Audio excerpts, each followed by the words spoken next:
So Paddy, what resource did you use to help students understand this topic?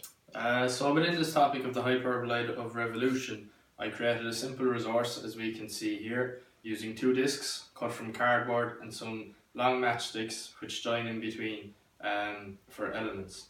So this resource can be easily made and could be used to introduce the topic to students within the classroom. Why do you think this resource will help students? So in my own opinion, and speaking from past experience, I think at the beginning of topics in DCG, it can be hard to engage with it, not also visualise certain elements of the topic. So by having a physical models that students can actually put their hands on and manipulate rather than just looking at the book, I think they'll be able to engage with this, and it'll also help them to visualise how a hyperboloid is actually made. So you can see the conjugate axis is represented with the blue matchstick in the middle, and once the elements are rotated around the conjugate axis, it will form the shape of a hyperboloid of revolution. You can see your two shapes of a hyperbola are formed on either side of this. And that's why I chose this resource and why I thought it would be useful within the classroom. How did you structure your question, Paddy? So if we look here, we have our question sheet and answer sheet to my assessment part of the portfolio. So the question has three parts to it. So if we just go through it, it says, a monument has been proposed for O'Connell Street in Limerick. The monument is based on a truncated hyperboloid of revolution. So in part A, I asked students to construct the plan view and the elevation of the monument prior to it being truncated by this cut surface LK.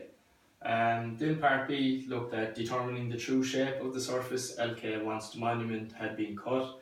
And in part C, students were asked to outline the key principles related to the hyperboloid of revolution using notes and sketches. Why did you design your question like this? Well, firstly I related it to O'Connell Street in Limerick, so students would be able to relate it to their own life straight away. So if we look at part A, it's constructing the plan and elevation of the hyperboloid prior to the monument being truncated. So I've specified that students must use the rectangle method.